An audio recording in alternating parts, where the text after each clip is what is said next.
지금 어느 누구하고도 연결이 안 됩니다. 그리고 어느 언론에서도 이분을 인터뷰를 못하고 있습니다. 그리고 심지어 김총수조차 연락이 안 돼요. 그분을 제가 모셨습니다. 집권 여당의 대표 추미애 당대표를 모시겠습니다.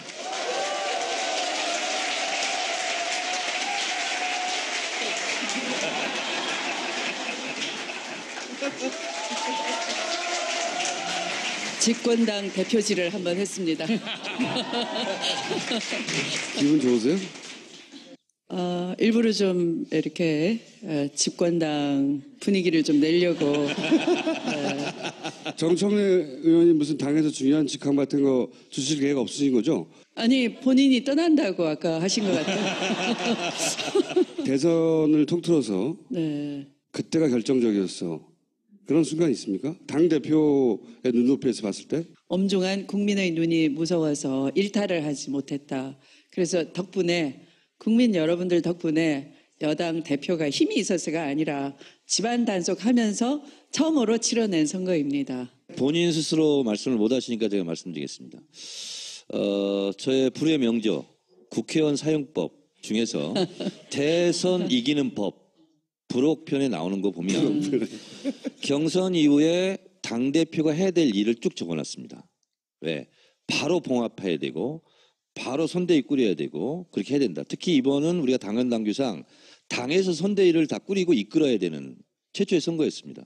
그거를 당대표가 타이밍을 놓치거나 삐끗하거나 그러면 전문용어로 아사리판이 되는 거예요. 근데 정청래 국회의원 사용법, 대선 이기는 법, 경선 직후 당대표가 해야 될 역할을 그대로 다 하셨다. 그렇게 생각하시면 됩니다. 참고로 저는 그 국회의원 사용법 부록편을 못 봤어요. 본인이 하신 게 그대로 책에 써 있어요. 4월 3일 후보가 확정이 됐어요. 네. 그런데 갑자기 컨벤션 효과는 없고 네. 4월 5일부터 안철수 효과가 나타나서 그렇죠. 네. 적폐청산이 아니고 국민통합 이런 식으로 되면서 이상하게 안철수 이 표가 모이는 그런 현상이 나타났어요. 그래서 보수 민주를 몰아주기가 시작됐죠 그때. 네. 그런 중에 제가 신속하게 해낼 일이 문 후보로 확정이 되면서 안희정, 이재명, 박원순 캠프에 가 있었던 분들이 동요하기 시작하는 겁니다. 4월 6일 날 이현주 의원의 탈당이 있었어요. 네. 그리고 이제 마치 무슨 그 국민의당으로 연쇄 탈당이 있는 거 아닌가? 갈 듯 하면서 의원들의 동요가 일부 일어나서 빨리 이제 선대위 구성을 해야 되는데 마치 그 선대위 구성이 저로서는 다른 캠프에 가 있던 사람, 문캠에 있던 분들은 그냥 받으면 되는 것인데 다른 캠프에 있던 분들을 먼저 모셔다가 못 가게 명분을, 정치 명분, 탈당할 명분을 안 주는 게 중요한 거죠. 그래서 4월 3일이 월요일이고 4월 7일 토요일까지 그 선대위 인선을 날밤을 새고 했어요. 이 핵심 당직자들과 함께. 근데 그 인사는 비밀이죠. 그리고 인사의 동의를 구하는 것도 어려웠어요. 왜냐하면 예를 들어 어떤 다른 후보 캠프에 가 있다가 후보가 안 됐다. 이제 그 열댓 명의 국회의원들이 모여가지고 우리 함께 움직이자. 이른바 몸값이 올라갈 거 아니겠어요. 그래서 함께 해결하자. 혼자 선대위에 합류하면은 배신자라는 그런 느낌을 주는 거죠. 하루 이틀 먼저 가면 그럴 수 있죠. 네. 네. 그래서 동의를 사실 나를 세우고 다퉜으니까요. 네. 동의를 해주지도 않고 4월 6일 날 신문의 날 행사를 앞당겨서 했는데 그날 안철수 후보가 지지율이 그 4월 4일부터 양자 대결에서 가상 대결에서 사실 양자 대결이 없는 거 아닙니까? 근데 가상 대결을 붙여가지고 안철수가 올라섰다 이렇게 이제 언론 논조가 잡히면서 4월 6일은 YTN 조사에서 오자 대결에서도 문재인보다 안철수 후보가 7%나 올라섰다 이렇게 돼 있는 거예요. 말도 안 되는 조사였죠. 네. 네. 그래서 우리는 위기를 느꼈고 신문의 날 행사의 캐치프레이즈가 신문이 세상 속으로 이렇게 돼 있어요. 그런데 안철수 후보가 후보 중에는 유일하게 와가지고 축배사를 하겠다고 하면서 멋지게 여유 있게 연설을 하신 다음에 기세등등한 표정으로 이 잔을 들고서는 전부 세상 속으로를 제가 좀 바꿔서 세상 하면 안으로 해주세요. 그래서 전부 안철수 지지자로 만들어버리는 거예요. 세상 안으로 저만 유일하게 문으로 이랬어요.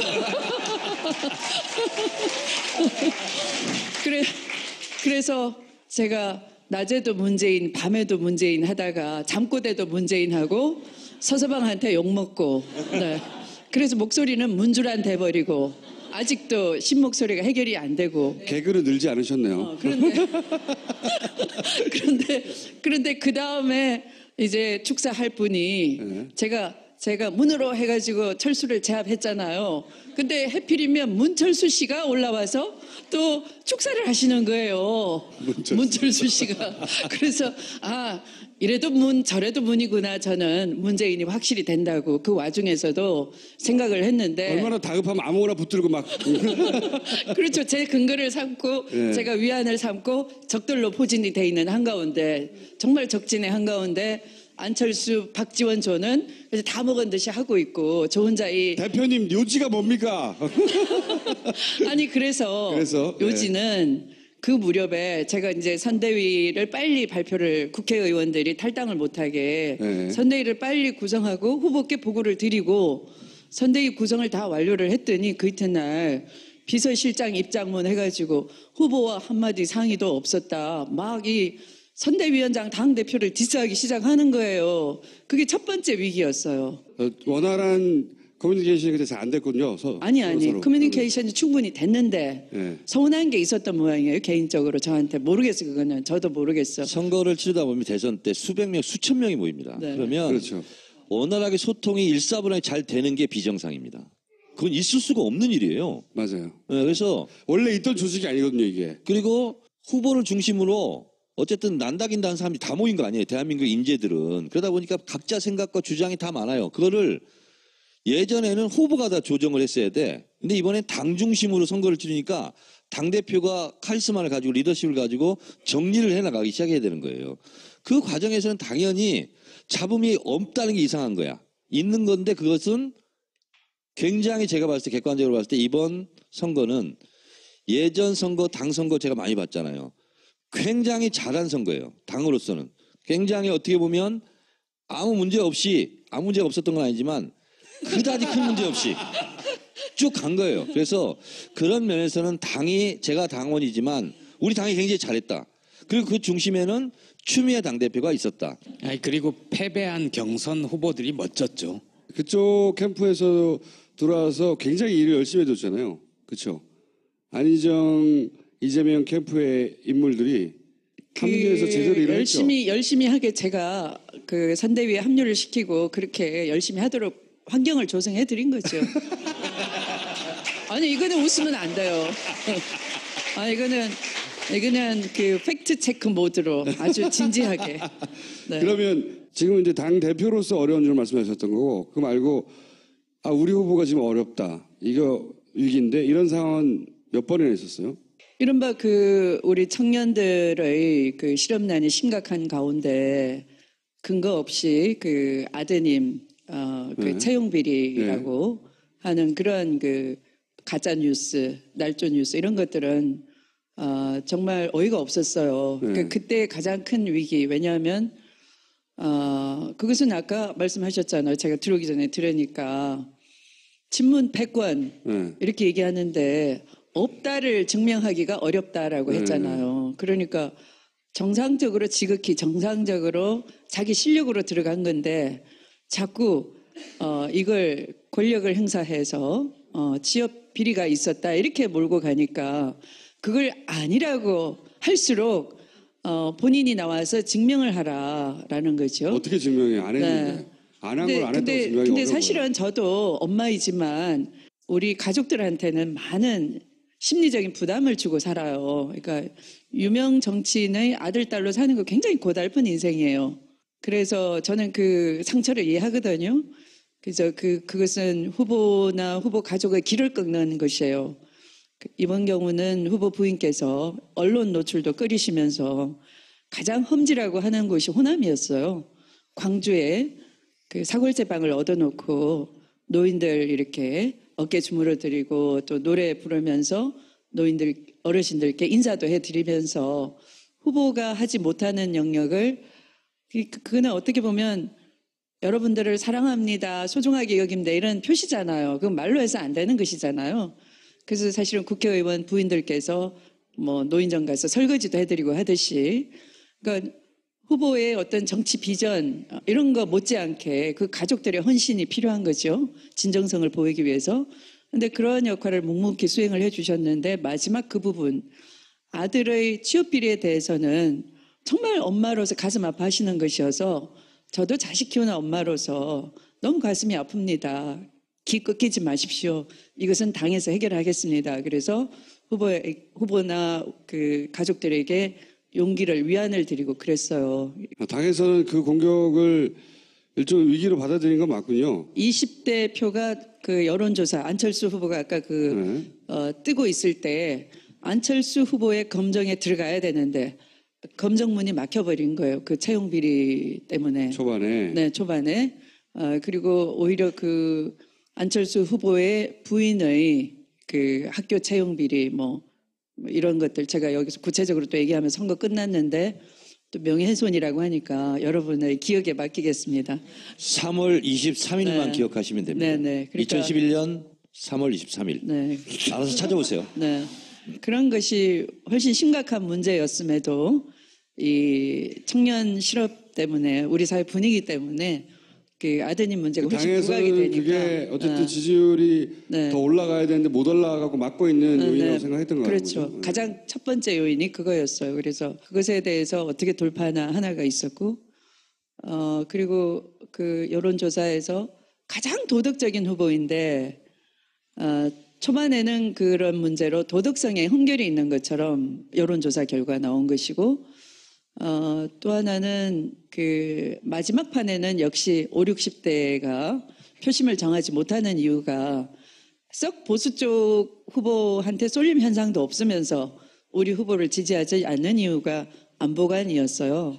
그래서 그건 제가 전국을 요새 다니면서 느낀 것이었어요. 저는 광장의 요새뿐만 아니라 뒤로 돌아가서도 분위기 탐색까지 하고 이렇게 이 여론조사에 나오는 것을 체감을 하기 위해서 무엇이 문제인가 뒤로 골목을 한번 돌아서 나오는 경우가 있었어요. 근데 역시 뒤에서 들리는 얘기는 후보의 안보관, 빨갱이라고 해놓으니까 근데 그걸 구체적으로 후보를 모를 수 있거든. 온 국민이 후보에 대한 인지도는 높지만 후보가 이 나라 안보를 지킬 실력이 되느냐, 정말 빨갱이 아니냐 이런 이미지 느낌으로만 판단하거든요. 그래서 제가 제일 마지막 날은 역시 아직 표를 결정하지 못한 어르신 세대를 위해서 저녁에 늦게 가서 8시 반에 이제 후보가 판문점 도끼 사건 때 그 북한군을 응징하기 위한 64명의 특공대가 있었어요. 그 중에 한 분이 북한군을 응징하러 갔던 특전사 한 분이 바로 후보입니다. 그런 경력을 담아서 연설을 한 10분간 해서 그것을 각 지역위원회에 밤늦게 이메일로 쏴주면서 이걸 내일 하루 종일 들어라. 하루 남았으니까 경로당 공원 어르신들이 가는 식당 뭐 이런 데다가 그걸 계속 유세 대신에 이걸 틀으라라고 유세 차량에게 그렇게 지휘를 하라라고 했어요. 오늘 나오신 이유가 대표님 자랑하러 나온 거예요. 아니 좀 자랑해야 될 만해. 박수 부탁드립니다. 네네. 요 얘기를 제가 받고 문재인 대통령이 그러면 안보에 첫 대응을 했지 않습니까? 5월 14일 북한이 탄도미사일을 쐈어요. 쐈는데 이게 굉장히 미국으로서는 우리로서도 굉장히 주목해야 되는 것이 처음으로 2,000m로 올라갔습니다. 고도로. 높이 올라가야 멀리 날아가죠. 800km 정도까지 날아갔어요. 이것은 알래스카까지 날아간다는 거거든요. 미국으로서는 굉장히 위협적인 겁니다. 그러면 곧바로 이게 이제 대륙간 탄도미사일로 변형이 가능한 그 직전 기술까지 와 있는 거예요. 그럼 미국 본토를 타격할 수 있는 미사일이 개발되고 거기다가 핵무기 같은 걸 탑재하면 미국으로서는 굉장히 위협적인 거죠. 굉장히 미국으로서도 대한민국이 어떻게 대응을 하나 문재인 대통령이. 세월호 때하고는 전혀 딴판이었습니다. 완전히 달랐어요. 21분 만에 비서실장한테 보고하고 비서실장이 바로 20분 만에 대통령한테 보고해서 언론에 다 나왔어요. 41분 만에 보고를 했는데 중요한 것은 5시 27분에 쐈는데 7시에 NSC 국가안전보장회의가 실제로 열립니다. 그런데 박근혜 대통령 강요들이에요. 그래서 첫 번째가 이순진 합참 의장한테 화상 보고를 받습니다. 그리고 각 장관들 안보실장한테 보고를 받고 거기서 바로 회의를 해서 거기 없었으면서 성명을 냅니다. 이 대응을 딱 보면서 중국이든 아니면 미국이든 굉장히 안심을 하고 있는 거예요. 이것은 눈에 보이지 않지만 2015년 8월 비무장지대에서 목함질 사건일 때 하루 동안 날아간 돈이 34조 원이에요. 잘못 대응하면 그렇게 되는 거예요. 국부가 하루에 34조가 날아가요. 근데 문재인 대통령이 하루 동안 그 오전 짧은 시간 동안 대응한 것은 수십조가 빠져나가는 것을 막았다고도 볼 수 있는 거예요. 엄청난 일을 해낸 겁니다. 앞으로 민주당은 어떻게 되는 겁니까? 민주당이 아니고 집권 여당이라니까요.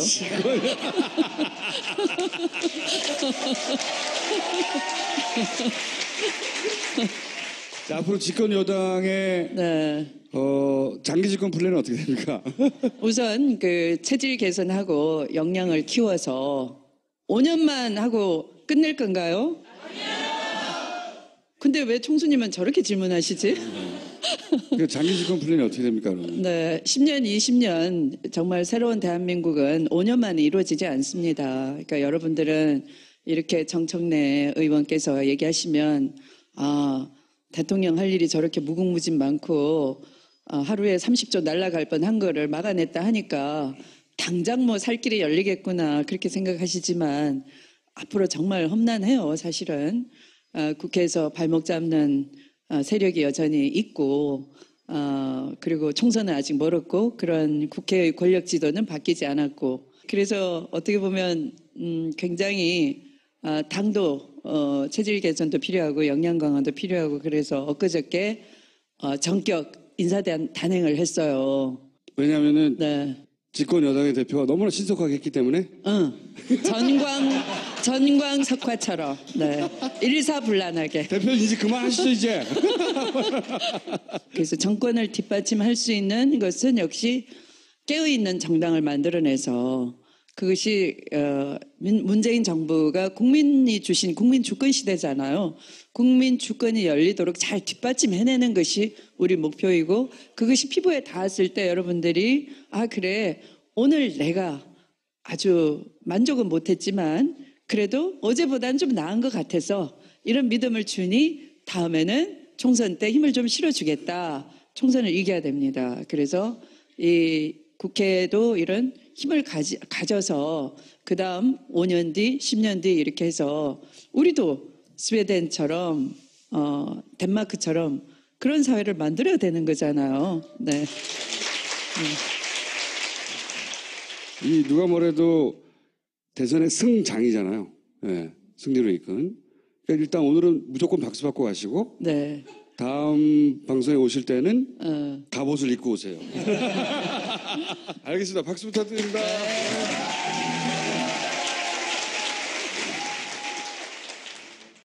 이제 그 열댓 명의 국회의원들이 모여가지고 우리 함께 움직이자. 이른바 몸값이 올라갈 거 아니겠어요. 그래서 함께 해결하자. 혼자 선대위에 합류하면은 배신자라는 그런 느낌을 주는 거죠. 하루 이틀 먼저 가면 네, 그럴 네, 수 있죠. 네. 네. 그래서 그때까지만 동의를 해도 사실 나를 세우고 다퉜으니까요. 네. 동의를 해주지도 않고 4월 6일 날 신문의 날 행사를 앞당겨서 했는데 그날 안철수 후보가 지지율이 그 4월 4일부터 양자 대결에서 가상 대결에서 사실 양자 대결이 없는 거 아닙니까? 근데 가상 대결을 붙여가지고 안철수가 올라섰다 이렇게 이제 언론 논조가 잡히면서 4월 6일은 YTN 조사에서 오자 대결에서도 문재인보다 안철수 후보가 7%나 올라섰다 이렇게 돼 있는 거예요. 말도 안 되는 조사였죠. 네. 네. 그래서 우리는 위기를 느꼈고 신문의 날 행사의 캐치프레이즈가 신문이 세상 속으로 이렇게 돼 있어요. 그런데 안철수 후보가 후보 중에는 유일하게 와가지고 축배사를 하겠다고 하면서 멋지게 여유 있게 연설을 하신 다음에 기세등등한 표정으로 제가 말씀드리겠습니다. 저의 불의 명저 국회의원 사용법 중에서 대선 이기는 법 부록편에 나오는 거 보면 경선 이후에 당대표가 해야 될 일을 쭉 적어놨습니다. 왜? 바로 봉합해야 되고 바로 선대위 꾸려야 되고 그렇게 해야 된다. 특히 이번은 우리가 당헌당규상 당에서 선대위를 다 꾸리고 이끌어야 되는 최초의 선거였습니다. 그거를 당대표가 타이밍을 놓치거나 삐끗하거나 그러면 전문 용어로 아사리판이 되는 거예요. 근데 정청래 국회의원 사용법, 대선 이기는 법, 경선 직후 당대표가 해야 될 역할을 그대로 다 하셨다. 그렇게 생각하시면 됩니다. 참고로 저는 그 국회의원 사용법 부록편을 못 봤어요. 본인이 하신 게 그대로 책에 써 있어요. 4월 3일 후보가 확정이 됐어요. 네. 그런데 갑자기 컨벤션 효과는 없고 네. 4월 5일부터 안철수 효과가 나타나서 그렇죠. 네. 적폐청산이 아니고 국민통합 이런 식으로 되면서 그 표정으로 이 잔을 들고서는 전부 세상 속으로를 제가 좀 바꿔서 세상 하면 안으로 해주세요. 그래서 전부 안철수 지지자로 만들어 버리는 거예요. 세상 안으로 살수 저만 유일하게 문으로 이랬어요.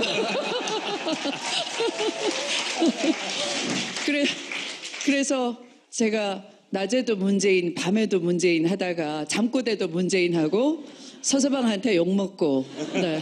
그래서 목소리는 문주란 돼버리고 아직도 신목소리가 해결이 안 되고. 개그는 늘지 않으셨네요. 그런데 그 다음에 이제 축사할 분이 네. 제가 문으로 해가지고 철수를 제압했잖아요. 근데 해필이면 문철수 씨가 올라와서 또 축사를 하시는 거예요. 문철수 씨가. 그래서 이래도 문 저래도 문이구나. 저는 문재인이 확실히 된다고 그 와중에서도 생각을 했는데 얼마나 다급하면 아무거나 붙들고 막. 그렇죠. 제 근거를 삼고 네. 제가 위안을 삼고 적들로 포진이 돼 있는 한가운데 정말 지금 어느 누구하고도 연결이 안 됩니다. 그리고 어느 언론에서도 이분을 인터뷰를 못하고 있습니다. 그리고 심지어 김총수조차 연락이 안 돼요. 그분을 제가 모셨습니다.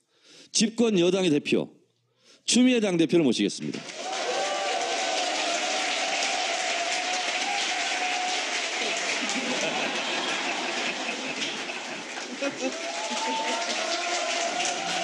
집권당 대표질을 한번 했습니다.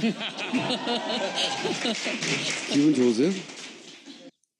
일부러 좀 이렇게 집권당 분위기를 좀 내려고 정청래 의원이 무슨 당에서 중요한 직함 같은 거 주실 계획 없으신 거죠? 아니 본인이 떠난다고 아까 하신 것 같아요. 대선을 통틀어서 네. 그때가 결정적이었어. 그런 순간 있습니까? 당 대표의 눈높이에서 봤을 때? 엄중한 국민의 눈이 무서워서 일탈을 하지 못했다. 그래서 덕분에 국민 여러분들 덕분에 여당 대표가 힘이 있어서가 아니라 집안 단속하면서 처음으로 치러낸 선거입니다. 본인 스스로 말씀을 못 하시니까 이상하게 안철수 이 표가 모이는 그런 현상이 나타났어요. 그래서 보수 미디어에 몰아주기가 시작됐죠 그때. 예. 그런 중에 제가 신속하게 해낼 일이 문 후보로 확정이 되면서 안희정, 이재명, 박원순 캠프에 가 있었던 분들이 동요하기 시작하는 겁니다. 4월 6일 날 이현주 의원의 탈당이 있었어요. 네. 그리고 이제 마치 무슨 그 국민의당으로 연쇄 탈당이 있는 거 아닌가? 갈 듯 하면서 의원들의 동요가 일부 일어나서 빨리 이제 선대위 구성을 해야 되는데 마치 그 선대위 구성이 저로서는 다른 캠프에 가 있던 사람, 문캠에 있던 분들은 그냥 받으면 되는 것인데 다른 캠프에 있던 분들을 먼저 모셔다가 못 가게 정치 명분, 탈당할 명분을 안 주는 게 중요한 거죠. 그래서 4월 3일이 월요일이고 4월 7일 토요일까지 그 선대위 인선을 날밤을 새고 했어요. 이 핵심 당직자들과 함께. 근데 그 인사는 비밀이죠. 그리고 인사의 동의를 구하는 것도 어려웠어요. 왜냐하면 예를 들어 어떤 다른 후보 캠프에 가 있다가 후보가 안 됐다.